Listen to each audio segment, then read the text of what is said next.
For the weary American troops, it was a welcome respite, a time to relax.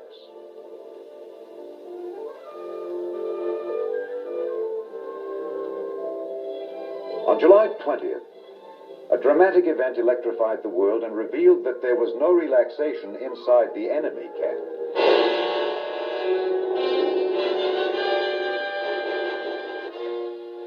Hitler himself announced that a cabal of high-ranking army officers had tried to assassinate him with a bomb in order to seize political power. The abortive coup had little effect on the military situation. It revealed no widespread discontent with Nazi rule among the armed forces. The combat soldier was too busy simply trying to remain alive. And the information about the German situation which the Allies wanted, as Cobra neared its jump-off date, was of a considerably more immediate nature.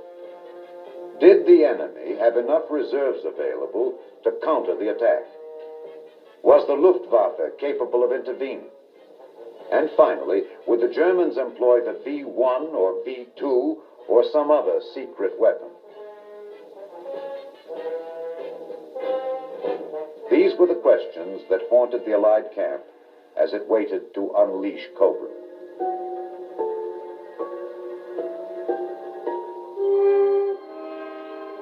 July 24th was the day scheduled for the attack.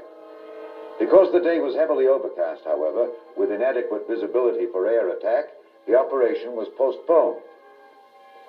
Unfortunately, the postponement order reached the English air bases too late to hold back all the planes scheduled for the attack.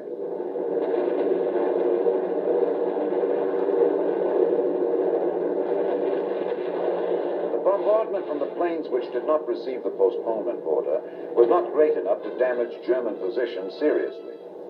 But it was sufficient to alert them to the threat of a ground attack. And German artillery gave American forward units a hard time for the rest of that day.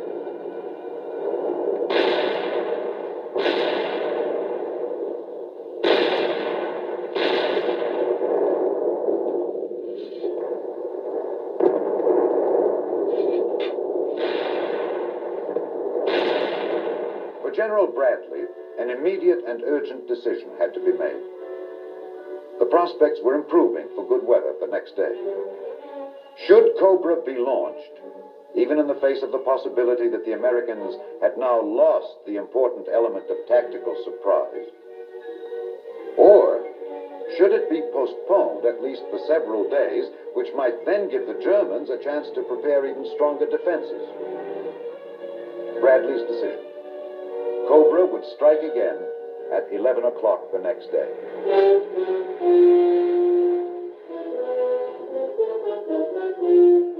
Again on the morning of July 25th, the planes came. One observer called the seemingly endless waves of planes the most imposing aerial parade I've seen since the beginning of this long war.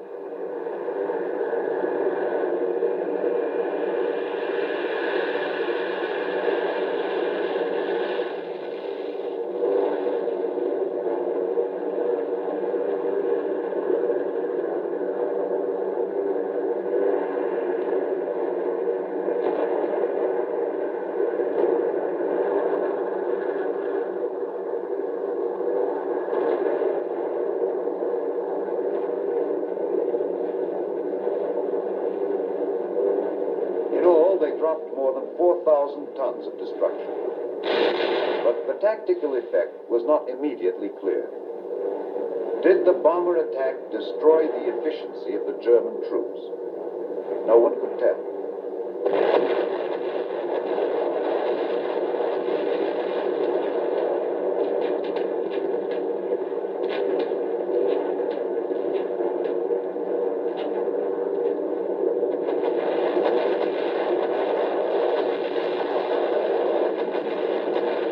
General J. Lawton Collins, 7th Corps commander, who was to spearhead the attack, had little time to ponder the question. For better or for worse, Cobra was launched. The troops moved out at once.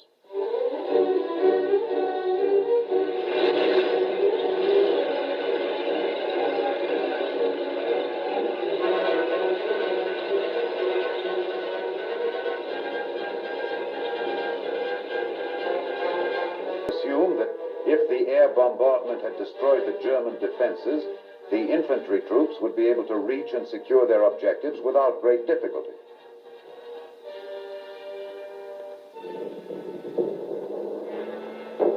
To their surprise, they met strong resistance.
At the end of the first day of the attack, Marigny and Saint-Gilles were still in enemy hands.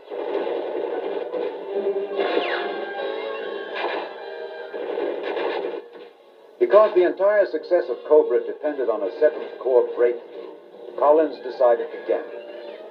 It would prove to be one of the fateful decisions of the campaign. He pondered the possibilities and the risks and decided to put his armor into action.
The gamble paid off. In mid-afternoon of the 26th, one armored column, having cracked the enemy's defenses around the town, rolled through Saint-Gilles. There was no longer any doubt. The German line had definitely been penetrated. The 7th Corps had achieved its breakthrough. But the drama of the breakthrough did not end at the Coutances-Caumont line. The drama lay in the development of the breakthrough into a breakout of major proportions. The decision to accomplish this was General Bradley's. He had achieved the limited victory he had sought. Cobra had been a success. He could stop now. But he sensed from their disorganized reaction that a deep wound had been inflicted on the Germans.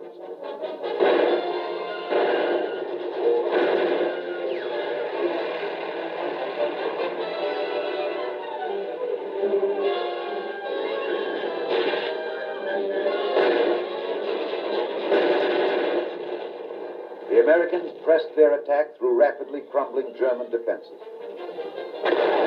By the end of the month, United and turned back Hitler's attempt to halt the Allied mobile column.